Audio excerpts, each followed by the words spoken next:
I saw her with my own eyes. In the back of a beat-up plumbing van, parked behind a gas station, laughing and climbing all over a man who smelled like sewage and wore a uniform stained with oil and rust. That was the moment everything in my chest cracked open, and it gets worse. Much worse. It was a Thursday night. I was supposed to be working late, but I got off early. I thought I'd surprise her with takeout from her favorite Thai place. We'd had a rough couple weeks, she'd been distant, moody. But I thought maybe it was just stress. I was wrong. As I drove home, I saw her car parked near the old Shell station off 9th and Lambert. Weird.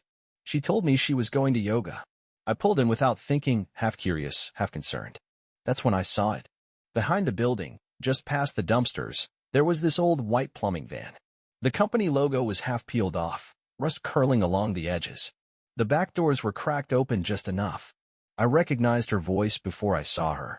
She was laughing. I inched closer, heart pounding. I should have turned around.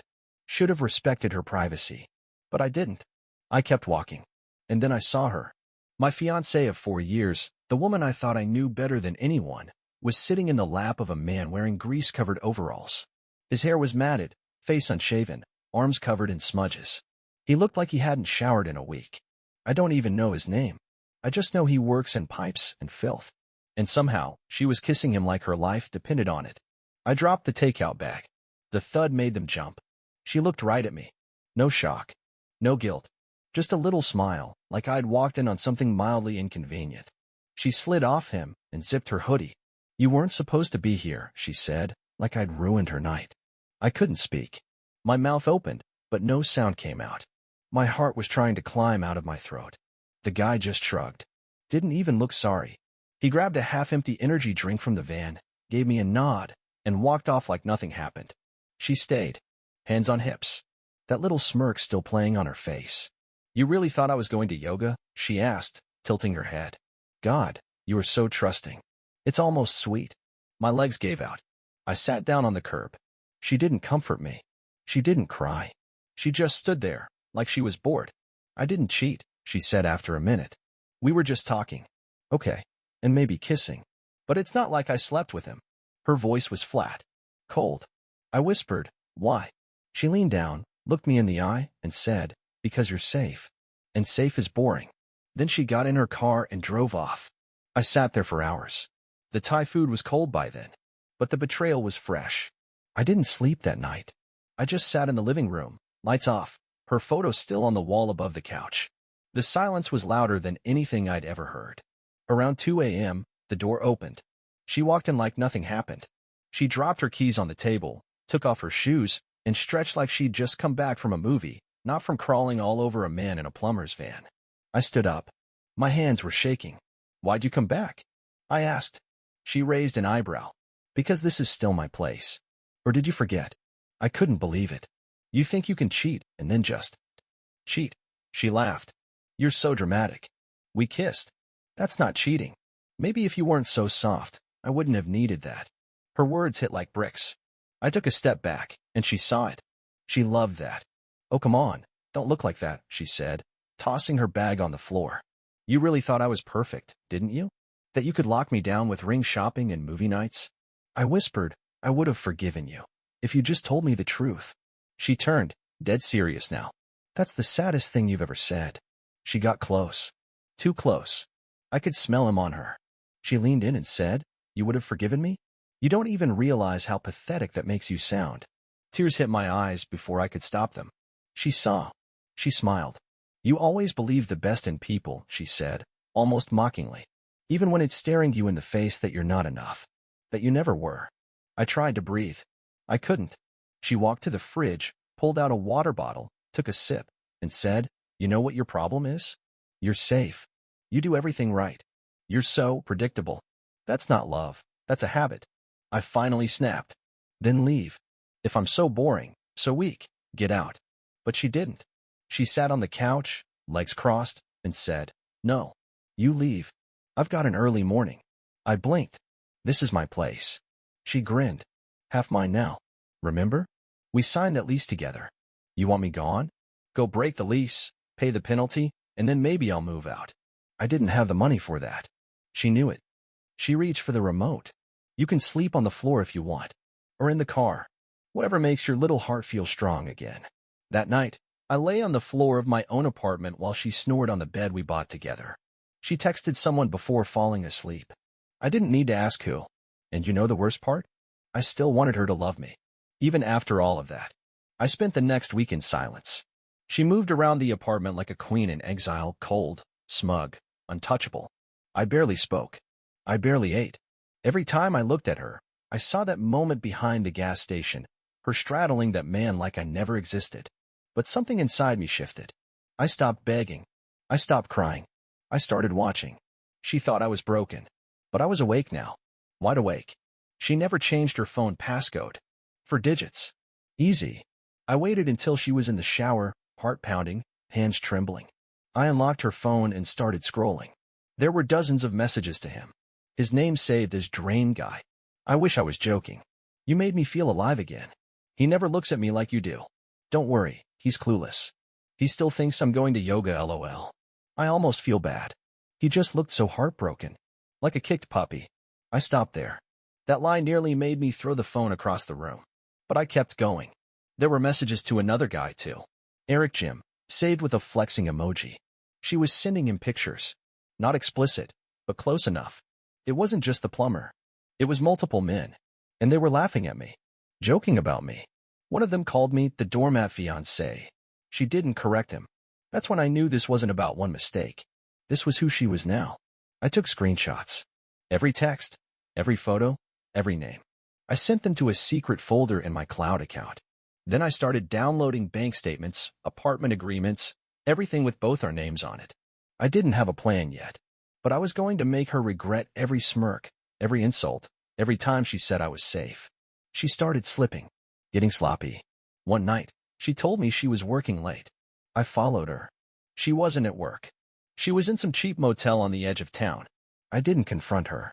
I took pictures. I even followed the guy when he left. Took a photo of his license plate. Traced it to a maintenance company. Janitorial contracts. Trash disposal. Sewage work. Another man who smelled like rot. And still she chose him over me. That night I sat down and made a list. Not of names. Of pressure points. Her job? She'd lied on her application, claimed she wasn't living with a partner. That could mean termination. Her lease? I found a clause. If one tenant is found to be engaging in habitual disruptive conduct, the other has grounds to file for full lease ownership with proof. And the wedding deposits? They were mostly under my name. I was done being weak. It was time to make her feel powerless. And I wasn't even close to the first move yet. I waited exactly 12 days. That's how long it took for her to feel completely safe again. She stopped locking her phone. Stopped bothering to lie. She even brought one of them, a guy who cleaned grease traps for restaurants, into our apartment when she thought I was gone. I came back early, heard them in the hallway, laughed to myself as I turned around and left, because I wasn't playing the same game anymore. I was preparing the first strike.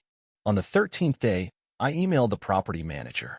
Attached were photos, her and the janitor guy entering the apartment during a scheduled work absence, timestamped, text proving she was using the place as a hookup spot, and a highlighted lease clause I found buried in the fine print. No cohabitation or recurring overnight guests for more than 3 non-consecutive days without tenant consent. Consent she never had. By the next afternoon, she got a notice in the mail. Lease violation. Formal review pending. She didn't mention it to me. Just turned pale when she read it and shoved the letter into her purse like it didn't matter. But it mattered. 3 days later, I got the follow-up email. If you can provide signed documentation and evidence, we can offer you primary lease ownership. We'll remove her name. I printed it. Left it on the kitchen table. She saw it that night. What the hell is this? She said, holding the paper like it was poisoned. Just something I'm working on, I said calmly.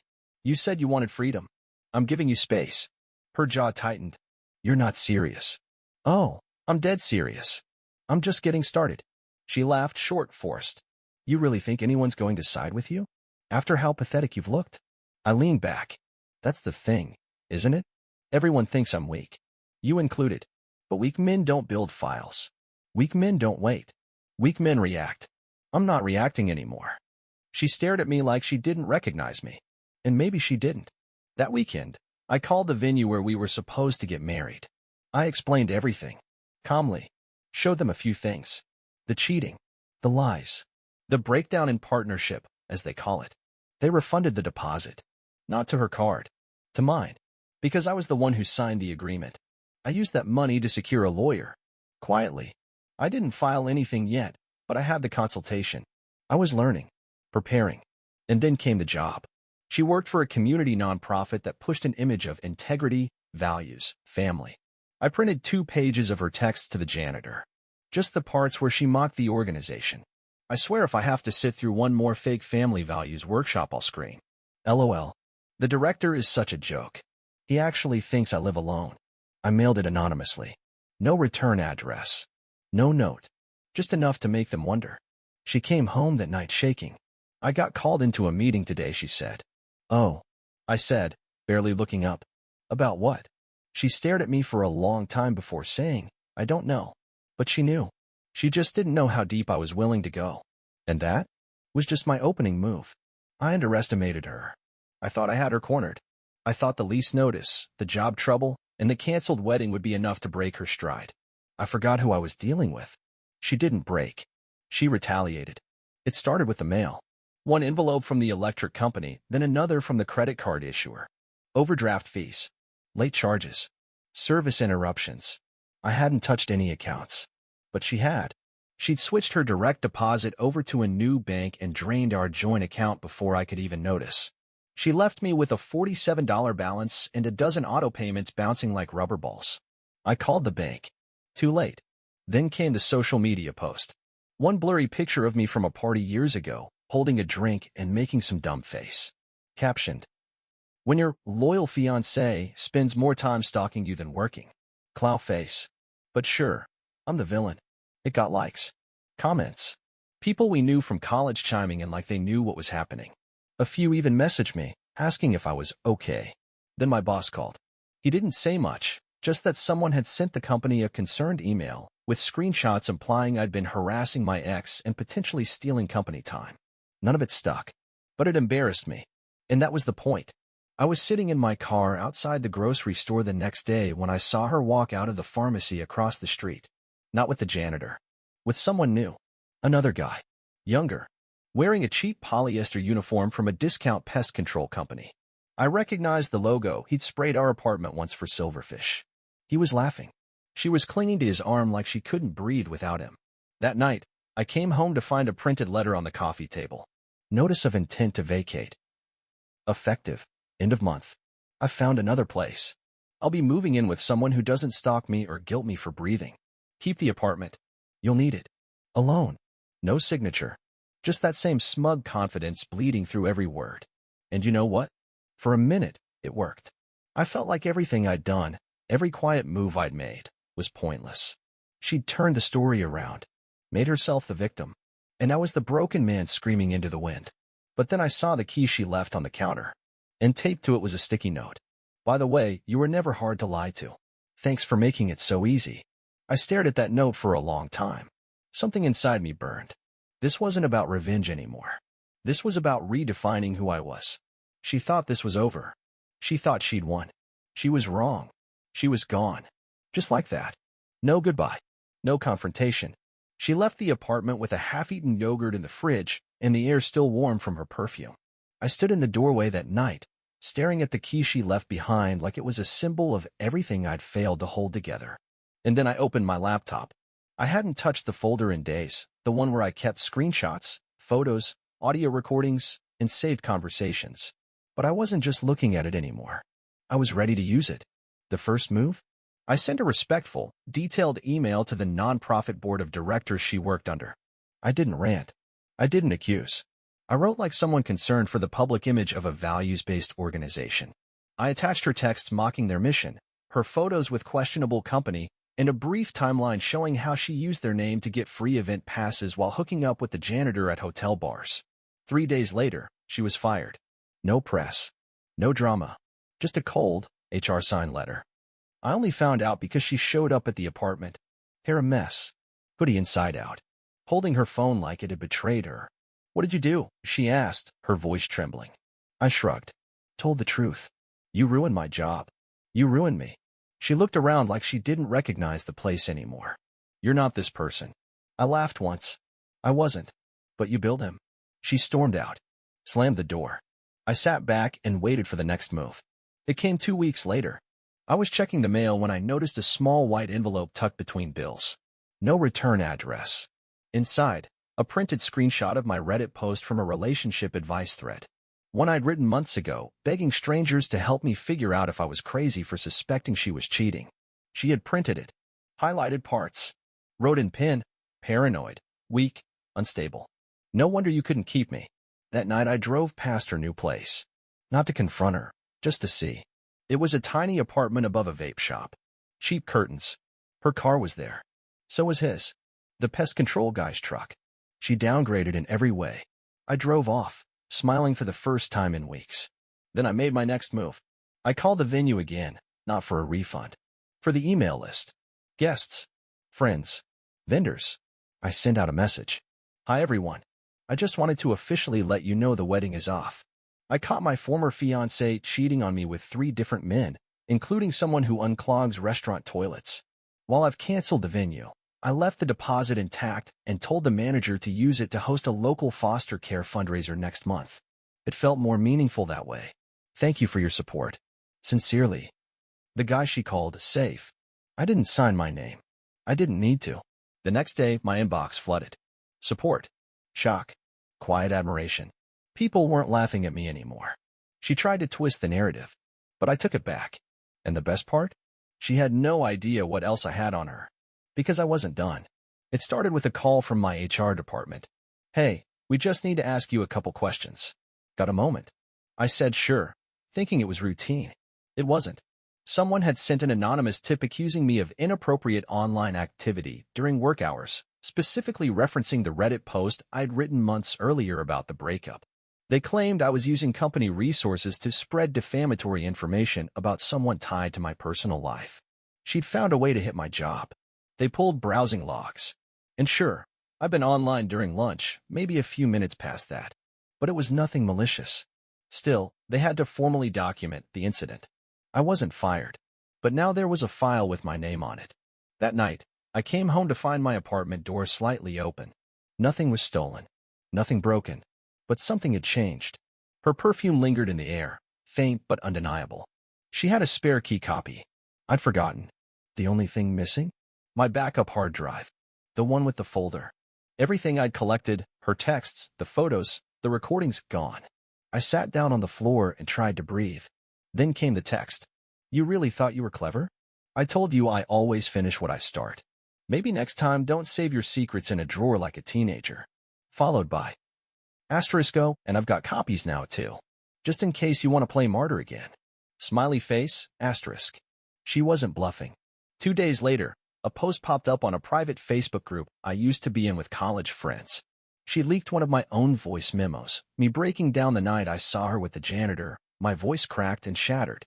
She uploaded it with the caption, "Ever wondered what the world's safest man sounds like when he loses control?" People commented. Some laughed. Some defended me. But the damage was done. She wasn't just trying to escape me, she was trying to erase me. Or worse, turn me into the villain. The obsessed ex. The unstable one. The emotional manipulator. And she had enough fragments of truth to make it believable. I spent the next 3 days pulling back. Hiding. Watching. Then I got a call from Emily. Our mutual friend. The only one who stayed neutral through the fallout. Hey, she said, hesitating. Look, I didn't want to be involved. But I thought you should know. And then she sent it. A recording. From a bar. My ex drunk. Loud. Laughing with her new guy and another couple. He cried on the floor like a kicked puppy. I almost felt bad. Then I remembered. He's the same guy who folds his laundry with a YouTube tutorial. Laughter. No one ever broke him. He was already broken.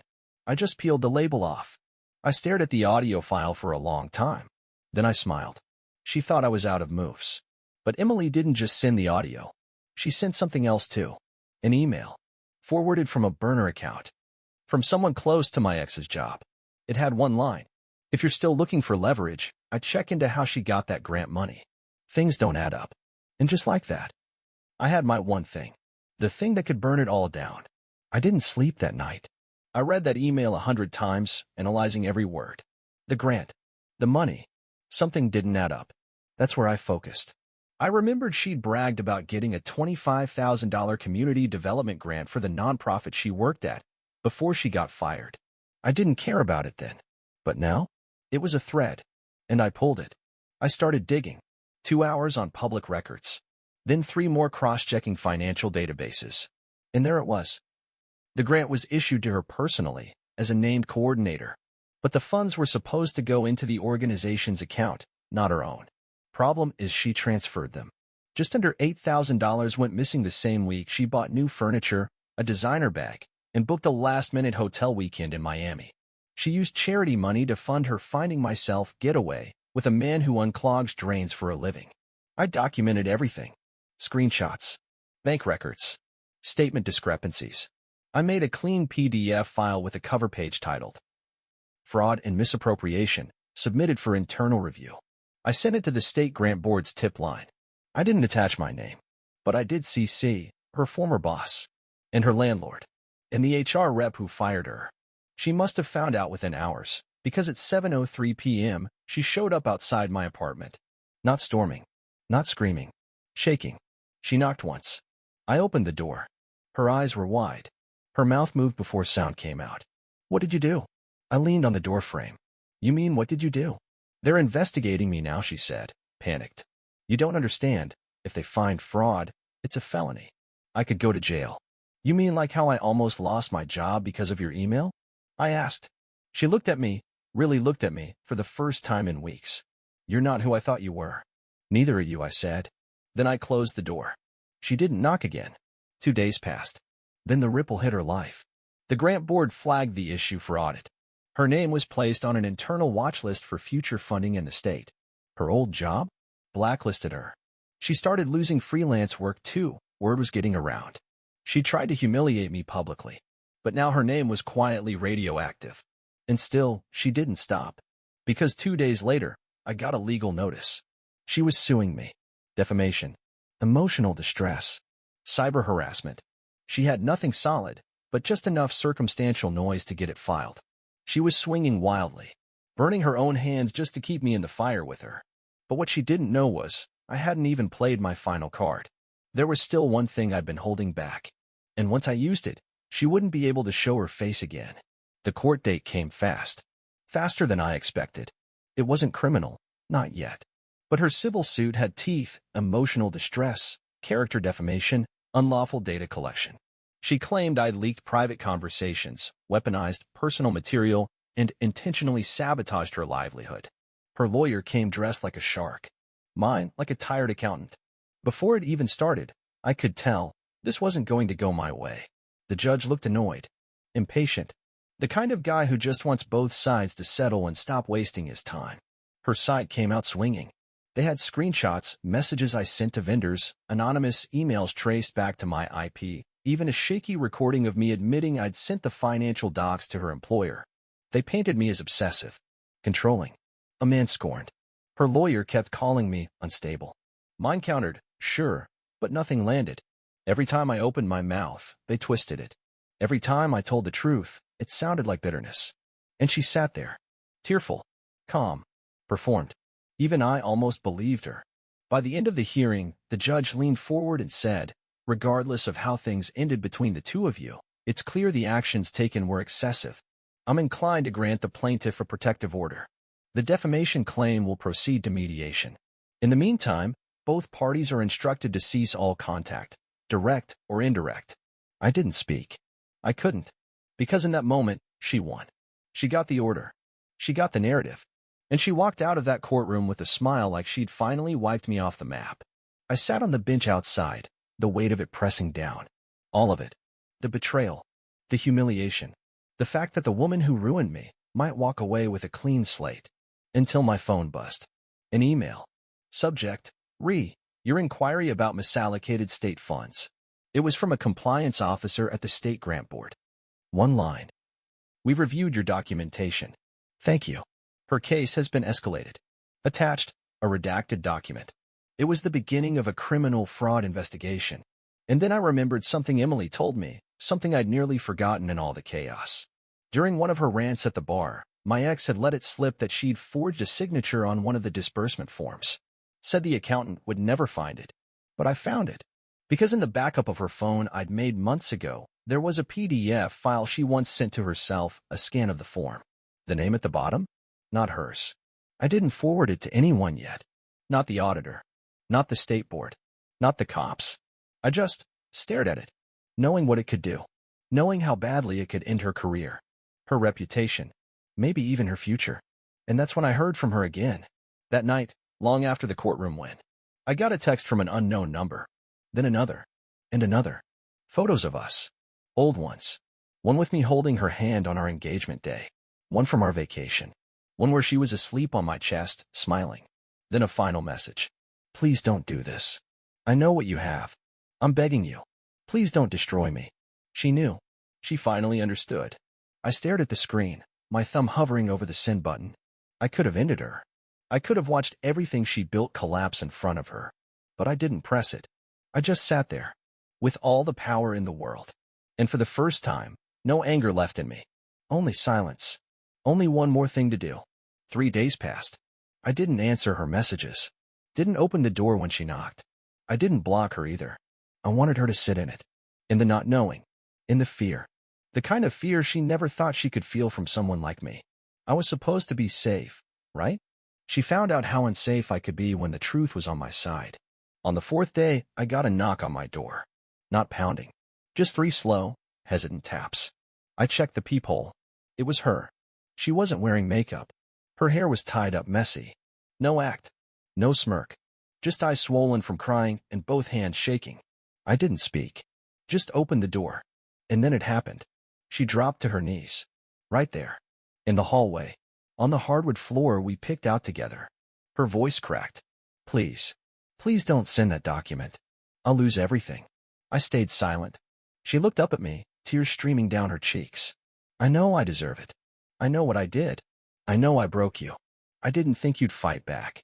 I thought you'd just disappear like you always do when things get hard. But you didn't. And now I'm terrified. I watched her cry, watched her tremble, and for a moment, I saw everything I used to love about her. All twisted, all hollow, but still human. She reached into her coat pocket and pulled out a folded piece of paper. It was a written confession. Every lie, every man, every dollar she misused.